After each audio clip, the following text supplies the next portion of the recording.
اور بھی دوسری صورتوں کے ساتھ بھی کچھ ان کی مناسبت جو ہے وہ تو میں بلکہ آج جب سوچ رہا تھا اب وقت نہیں ہے اور آج بہرحال ہمیں بات ختم کر دینی ہے، وہ یہ ہے کہ سورۃ الدہر سے بعض صورتیں ایسی آتی ہیں آگے جیسے جیسے آپ بڑھتے ہیں جن میں الانسان، جنس انسان، نوع انسان کا تذکرہ ہے۔ هل اتى على الانسان حين من الدهر لم يكن شيئا مذكورا۔ انسان کی تخلیق ہوئی ہے کس لیے؟ آزمائش کے لیے۔ انا خلقنا الانسان من نطفة امشاج نبتلیہ فجعلناه سمیعا بصیرا۔ ذرا آگے چلیے، سورہ انفطار ہے، یا ایھا الانسان ما غرک بربک الکریم۔ ذرا آگے چلیے، سورہ انشقاق ہے، یا ایھا الانسان انک کادح الی ربک کدحا فملاقیہ۔ ذرا اور آگے چلیے، سورہ بلد ہے، انا خلقنا الانسان فی کبد۔ ذرا اور آگے چلیے، سورۃ التین ہے، لقد خلقنا الانسان فی احسن تقویم۔ ان تمام صورتوں میں یوں سمجھیے کہ یہ الانسان، جن سے انسان، نوع انسان کے بعض مختلف پہلو ہیں جو آئے خاص ترتیب کے ساتھ، جن کو اب بیان کرنے کا وقت نہیں ہے، لیکن ان میں یوں سمجھیے کہ سورۃ العصر ان سب کا گویا کہ کلائمیکس ہے، وہ آخری اس کا نقطہ عروج۔ قریب ترین اس سے ہے سورۃ التین۔ ان دونوں صورتوں کا تقابل بہت ضروری ہے، اس کو ذہن میں رکھیے۔ دونوں کا مضمون ایک ہے، لیکن ایک میں انذار کا انداز ہے، ایک میں تبشیر کا انداز ہے، ایک میں ترہیب کا انداز ہے، ایک میں ترغیب کا انداز ہے، مضمون ایک ہی۔ والعصر ان الانسان لفی خسر الا الذین آمنوا وعملوا الصالحات وتواصوا بالحق وتواصوا یہ انذار کا انداز ہے۔ اور لقد خلقنا الانسان فی احسن تقویم، یہ انسان کی دلجوئی، حوصلہ افزائی، تبشیر، ابشروا، بشارت حاصل کرو،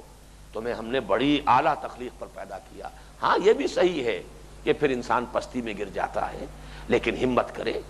ثم رددناہ اسفل سافلین کے بعد الا الذین آمنوا وعملوا الصالحات فلہم اجر غیر ممنون۔ تو یہ ہے گویا کہ تبشیر کا انداز۔ اس پر جو میں نے ایک تحریر لکھی تھی سن 66 میں، جب یہ میثاق میں نے شروع ہی کیا ہے لاہور منتقل ہو کر، سن 65 کے اواخر میں منتقل ہوا تھا اپنے اس مشن کے آغاز کے لیے، اس کا فیصلہ لے کر۔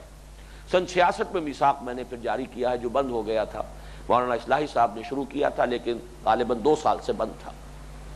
اس زمانے میں میں نے سورۃ العصر ہی پر ایک تحریر لکھی تھی، اس میں اس نقطے کو واضح کیا ہے کہ ان دونوں صورتوں کے درمیان حضرت نوح علیہ السلام نے ایک بڑی پیاری بات کہی ہے، ان کے مواعظ میں ہے، 2 راستے یا 2 دروازوں کا تصور پیش کیا ہے۔ اس دروازے سے داخل نہ ہو جو بہت کشادہ ہے، اور جس سے داخل ہونے والے بھی بہت ہیں، اس لیے کہ میں تمہیں بتاتا ہوں کہ وہ بالآخر تنگی کو لے جانے والا ہے۔ تم اس دروازے سے داخل ہو جو چھوٹا ہے، تنگ ہے، جس میں داخل ہونے والے بھی کم ہیں، لیکن یہ کہ بالآخر وہ کشادگی تک پہنچا دے گا۔ اب یہ نوع انسانی کا اگر ہم مشاہدہ کریں، اگر ہمارے پاس کوئی ایسی صلاحیت ہو کہ ہم دیکھ سکیں پوری نوع انسانی کو ایک نگاہ میں، بیک نگاہ،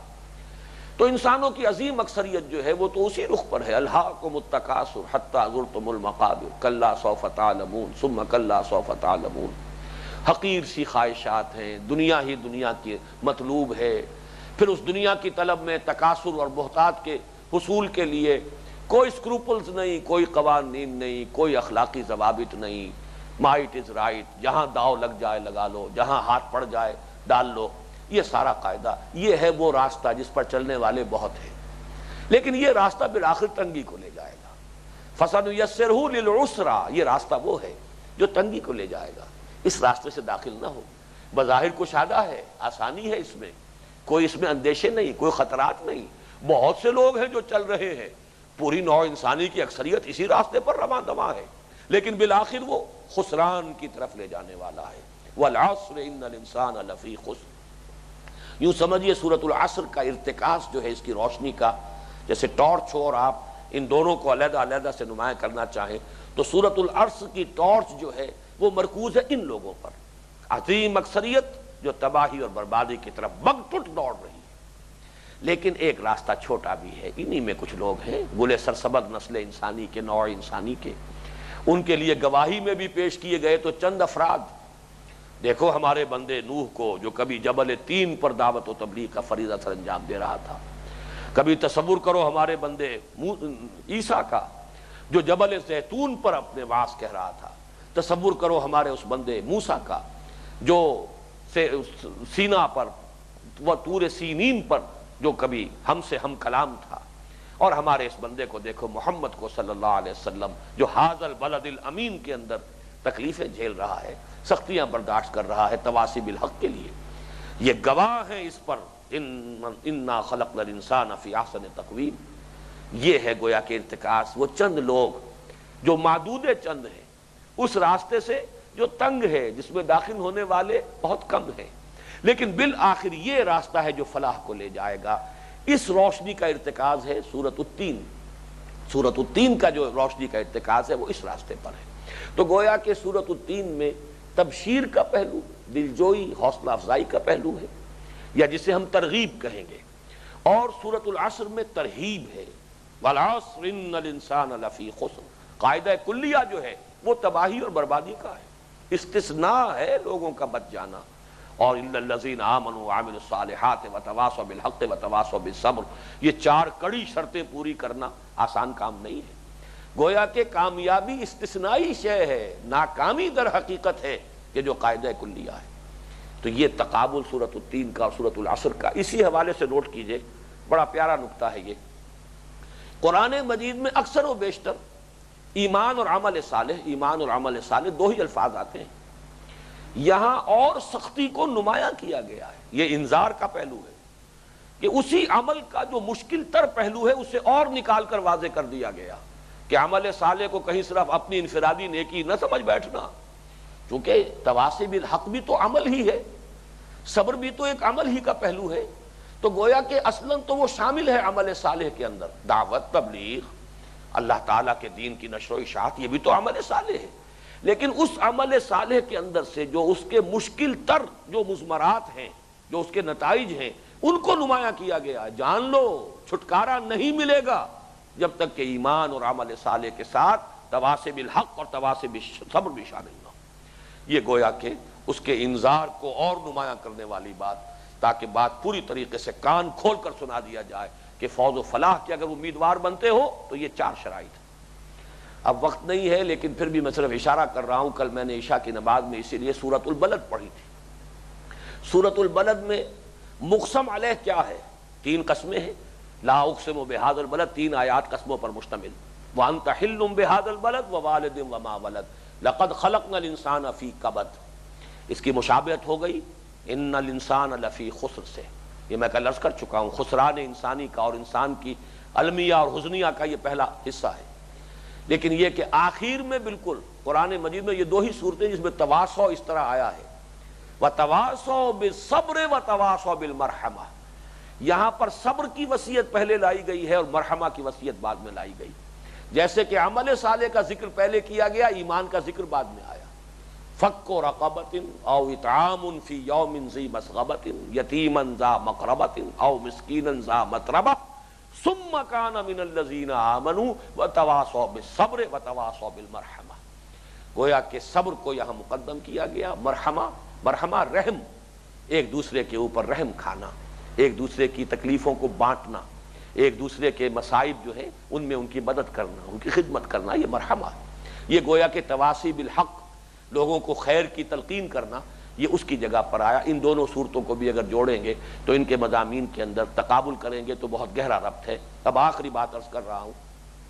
مولانا فراہی رحمۃ اللہ علیہ نے سورۃ العصر میں باقاعدہ ایک فصل قائم کی ہے لفظ وتواصوا سے خلافت کا وجوب۔ میں تو یہ خاصی لمبی کوٹیشن لے کر آیا تھا لیکن اب اس کا وقت نہیں ہے، میں صرف دو تین جملے آخری سنا رہا ہوں۔ اس سے معاملے کی اصل حقیقت سامنے آتی ہے کہ مسلمانوں کو اپنی ذمہ داری سے عہدہ برا ہونے کے لیے ضروری ہے کہ وہ عمل صالح کریں، پھر ادائے حقوق کے معاملے میں ایک دوسرے کی مدد کریں، اور چونکہ ادائے حقوق بغیر خلافت و سیاست کے ناممکن ہے، اس لیے ضروری ہے کہ خلافت قائم کریں، اور خلافت کا قیام چونکہ اطاعت امیر پر منحصر ہے، اس لیے ضروری ہے کہ ان کے اندر اطاعت بھی موجود ہے۔ میں یہ سمجھتا ہوں کہ میں نے جب مڈ 50s میں جب سورۃ العصر کی یہ تفسیر پڑھی تھی مولانا فراہی کی، تو جو بھی اس کا نقش میرے قلب کے اوپر قائم ہوا تھا، جس کا تذکرہ میں کر چکا ہوں اپنے پہلے جو ابتدائی نشست تھی ہمارے اس سلسلہ درس کی، تو وہ بات جو ہے آج تک الحمدللہ کہ وہ بات، وہ نقش قائم ہے، وہ دھندلایا نہیں۔ ان کے شاگرد رشید مولانا اصلاحی صاحب نے بھی اسی زمانے میں چونکہ کتاب لکھی تھی، جبکہ یہ مولانا فراہی کی یہ جو تفاسیر فراہی ہیں، ان میں در حقیقت یہ تمام عربی زبان میں تھی، جن کو مولانا مودودی نے ترجمہ کیا، مولانا اصلاحی صاحب نے ترجمہ کر کے شائع کیا اردو میں، ورنہ مولانا فراہی نے سب یہ عربی زبان میں لکھی تھی۔ مولانا اصلاحی صاحب اسی زمانے میں وہ کتاب لکھ رہے تھے جو اب دعوت دین اور اس کا طریقہ کار کے نام سے دنیا میں شائع ہوتی ہے، موجود ہے۔ اس میں انہوں نے بھی یہ فرمایا کہ اس جماعت کی یہ بڑی آخری جو ان کی فصل ہے، اس کی میں آخری کنکلوڈنگ ریمارکس آپ کو سنا رہا ہوں۔ اس جماعتی فرض کی ادائیگی کا باضابطہ ادارہ خلافت کا ادارہ تھا، مسلمانوں کا جو اجتماعی فرض ہے اس کو ادا کرنے کے لیے، اور جب تک یہ ادارہ موجود تھا ہر مسلمان اس فرض کی ذمہ داریوں سے سبکدوش تھا۔ اس ادارے کے منتشر ہو جانے کے بعد اس فرض کی ذمہ داری امت کے تمام افراد پر ان کے درجہ اور استعداد کے لحاظ سے تقسیم ہو گئی۔ اب اس فرض کی مسئولیت اور ذمہ داری سے سبکدوش ہونے کے لیے دو ہی راہیں ہیں جو مسلمانوں کے لیے باقی رہ گئی ہیں، یا تو اس ادارے کو قائم کریں، خلافت کا ادارہ، خلافت علی منہاج النبوہ کا ادارہ اسے قائم کریں، یا کم از کم اس کو قائم کرنے کے لیے سر دھڑ کی بازی لگا دیں۔ اگر مسلمان ان میں سے کوئی بات نہ کریں تو وہ اس فرض رسالت کو ادا نہ کرنے کے مجرم ہوں گے جو اللہ تعالیٰ کی طرف سے ان کے سپرد کیا گیا ہے، اور وہ صرف اپنی ہی غلط کاریوں کا وبال اپنے سر نہ لیں گے بلکہ خلق کی گمراہی کا وبال بھی ان کے سر آئے گا۔ تو گویا کہ یہ فکر فراہی، اور میں نے اپنی کسی تحریر میں لکھا ہے، مولانا اصلاحی جو مولانا فراہی کے شاگرد رشید تھے، جب مولانا مودودی کے ساتھ شامل ہوئے، اشتراک عمل ہوا جماعت اسلامی میں، اور اس طریقے سے وہ ابوین ابو الکلام اور ابو العالیٰ کی تحریکیت اور یہ ہی عین مولانا فراہی اور مولانا اصلاحی کا جو نظم قرآن اور اسالیب قرآن کا خاص مکتب فکر ہے، یہ دونوں جڑے ہیں، ملے ہیں، اس سے بڑی برکات ظہور میں آئی ہیں، اور میں نے اس کے لیے لفظ استعمال کیا قران السعدین، دو نہایت عمدہ چیزوں کا جمع ہو جانا، اور اس سے یہ دین کا تحریکی فکر جو ہے، اس کا رشتہ جو ہے قرآن مجید کے ساتھ اور گہرا قائم ہوا۔ الحمدللہ کہ وہ فکر جو ان دونوں صوتوں کے جمع ہونے سے وجود میں آیا تھا، اس کی صحت پر، اس کی حقانیت پر مجھے آج بھی پورا انشراح صدر حاصل ہے، اور اس پورے درس قرآن میں اس منتخب نصاب کا جو ہمارا سلسلہ ہے، اس میں در حقیقت یہی فکر ہے جس کے گوشے مختلف سطحوں پر اور مختلف درجے اور مدارج اور مراحل میں آپ کے سامنے آئیں گے۔